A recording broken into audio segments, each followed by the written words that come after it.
क्यों न वो बहाली सेंट्रलाइज्ड वे में हो।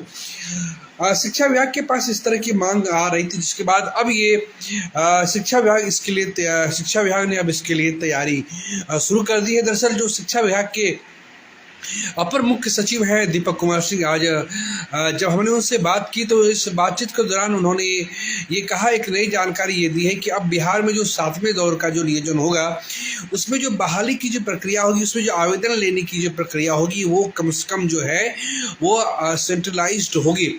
दरअसल होता ये रहा है कि बिहार में अब तक जो छठे दौर का जो नियोजन हुआ है उसमें ये हुआ कि अगर आपको जो अलग अलग जो नियोजन इकाई में जाके आपको फॉर्म भरना होता है, या फिर अलग अलग नियोजन इकाइयों के नाम पर जो आपको डाक से रजिस्ट्री करके आपको भेजना होता है, जिसमें एक लंबा समय लगता है। बाका कोई अगर शख्स बाका का है, अगर उसे बगहा में भी देना है, अगर उसे किशनगंज का है तो उसे रोहतास में देना है, तो बाका से बगहा आना पड़ता था, फिर किशनगंज से रोहतास आना पड़ता था। इन तमाम प्रक्रियाओं में एक लंबा समय अभ्यर्थियों को जाता था, उनके पैसे खर्च होते थे, और सबसे बड़ी बात है कि उनकी मेहनत और उनका श्रम दोनों उसमें जाया होता था। मान लीजिए कि हमें कहीं से जानकारी मिल गई किसी अभ्यर्थी को, कि ये जानकारी मिले कि बांका में कोई शंभुगंज प्रखंड है, या कोई भागलपुर में कोई नवगछिया कोई प्रखंड है, या पीरपैंती कोई जगह है जहाँ पे ज़्यादा जगह है, तो वहाँ पे अभ्यर्थी पटना के व्यक्ति को ये जानकारी मिलती थी, तो फिर पटना का जो अभ्यर्थी होता था वो पटना से फिर भागलपुर जाता था, फिर भागलपुर में जाके वो फॉर्म भरता था, और फिर भी इस बात की कोई गारंटी नहीं होती थी कि उनको वो नौकरी मिल ही जाएगी। लिहाजा इन सब परेशानी से बचने के लिए अभ्यर्थी ये मांग करते थे कि सेंट्रलाइज्ड बहाली हो, क्यों नहीं केंद्रीकृत बहाली हो।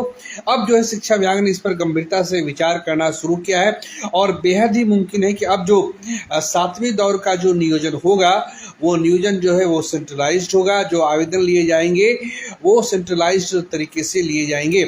इसका अर्थ ये हुआ कि जैसे कि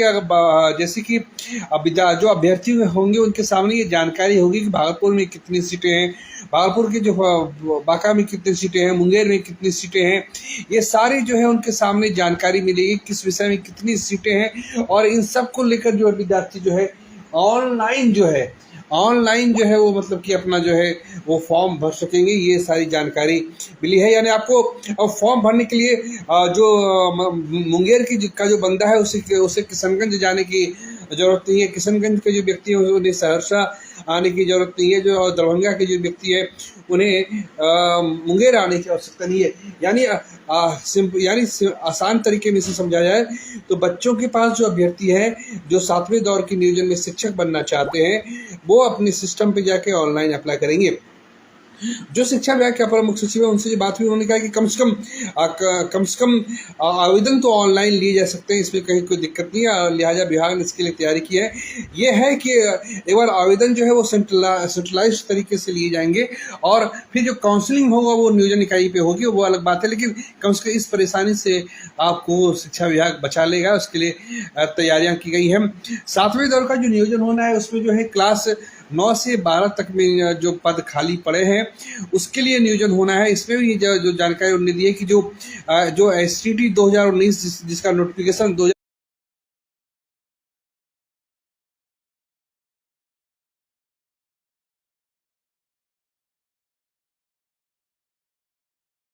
जून के महीने में उसकी सूचना जारी हुई थी। फिर साल 2020 में उसकी परीक्षा हुई, 2 बार परीक्षा हुई, एक बार जनवरी के महीने में परीक्षा हुई, फिर अगस्त के महीने में परीक्षा हुई। जनवरी के महीने में 2-3 जगहों से सेंटर जो है प्रश्न पत्र लीक हो गया था, जिसके बाद जो है और फिर दोबारा वो परीक्षा अगस्त-सितंबर में ली गई थी। कोरोना के गंभीर संक्रमण के बीच छात्रों ने परीक्षाएं दी थी, और फिर उसका रिजल्ट जो है 12 मार्च 2021 को आया, फिर 21 मार्च 2021 को और रिजल्ट आया। यानी इस तकरीबन समझा जा रहा है तकरीबन 65 से 70 हज़ार के आसपास जो सफल अभ्यर्थी हैं अब उनके लिए जो नियोजन शुरू किया जाएगा। और इसमें ये भी कहा गया है कि जो मेरिट और नॉन मेरिट का कोई इशू नहीं है। जैसे मेरिट वाले अभ्यर्थी है, जो आपको याद होगा जब 12 मार्च 2021 को जब परिणाम आए थे तो जब प्रेस कॉन्फ्रेंस की गई थी शिक्षा विभाग की तरफ से, खुद एक बयान आया था जिस बयान पे काफ़ी बवाल हुआ था और कहा गया था कि ये एक बड़े जो शिक्षा विभाग में जो बड़े पद पे बैठे हैं उन्होंने कहा था कि आज की तारीख में जो भी अभ्यर्थी सफल अभ्यर्थी जो है वो सफल हुए हैं, उनकी नौकरी पक्की समझी जाए। फिर 21 जून 2021 को एक परिणाम आया, 21 को एक और परिणाम आया था, जिसके बाद काफ़ी मतलब कि शिक्षा विभाग की किरकिरी हुई। जो अभ्यर्थी थे वो सड़कों पे आ गए। फिर 2 दिन के बाद ही शिक्षा विभाग ने क्लियर कर दिया कि मेरिट और नॉन मेरिट का कोई अंतर नहीं है। जिन लोगों ने भी STT 2019 की परीक्षा पास की है उन्हें नियोजन में शामिल होने का मौका मिलेगा। कमोबेश अभी जो है बिहार में छठे दौर का नियोजन चल रहा है। जुलाई के आखिर में, यानी ये महीना जुलाई है, 30 जुलाई तक जो है ये नियोजन पूरा हो जाएगा। यह संभवतः है कि आप को जो है अगस्त में जो है ये जो नियोजन की प्रक्रिया, छठे दौर का नियोजन पूरा हो जाएगा और फिर 7वें दौर का जो नियोजन है वो शुरू होगा। लेकिन जो अहम खबर ये है अभ्यर्थियों के लिए कि आपके लिए इस बार जो नियोजन होगा वो सेंट्रलाइज्ड होगा। आपको भाग दौड़ की जरूरत नहीं है, यानी ऐसा नहीं है कि अगर आप समस्तीपुर में रहते हैं तो आपको फॉर्म भरने के लिए रोहतास जाना पड़ेगा, रोहतास में रहते हैं तो आपको फॉर्म भरने के लिए मुगल से आपको मुंगेर आना पड़ेगा। ऐसा नहीं है, आपको सेंट्रलाइज तरीके से फॉर्म भरना है और आपको बाकायदा आपके सामने जानकारी होगी कि कौन सी नियोजन में कितने सीटें खाली पड़े हैं, कौन से विषय में कितनी सीटें खाली पड़ी हैं। तो ये कहा जा सकता है कि शिक्षा विभाग अगर जिस तरह की बात निकल के सामने आई है कि अगर इस पर ईमानदारी से पहलुआ यकीनन मानिए कि जो अभ्यर्थियों की जो लंबी शिकायत रही है कि जो केंद्रीकृत बहाली की जो मांग करते रहे हैं वो केंद्रीकृत बहाली अगर हो, केंद्रीकृत नियोजन हो तो अभ्यर्थियों को काफ़ी राहत मिलेगी।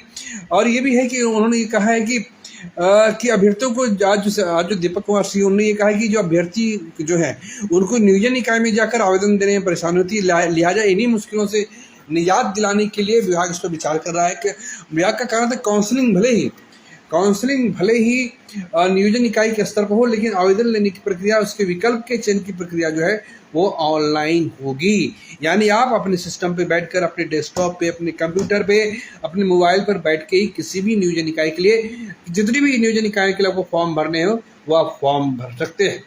ये एक महत्वपूर्ण खबर है। यानी निचोड़ यही है, आज के फेसबुक लाइव का निचोड़ ये है कि पहली बात कि बिहार में जो 7वें दौर का जो नियोजन है वो जुलाई के आखिर में या फिर अगस्त के दूसरे हफ्ता में शुरू होगा। फिलहाल छठे दौर का नियोजन बिल्कुल आखिरी पड़ाव पे है। दूसरी जो सबसे बड़ी बात है वो ये है कि इस बार जो नियोजन होगा 7वें दौर का, यानी क्लास 9 से 12 तक के स्कूलों के लिए जो नियोजन होगा वो केंद्रीकृत होगा। आवेदन लेने की प्रक्रिया जो है वो ऑनलाइन होगी।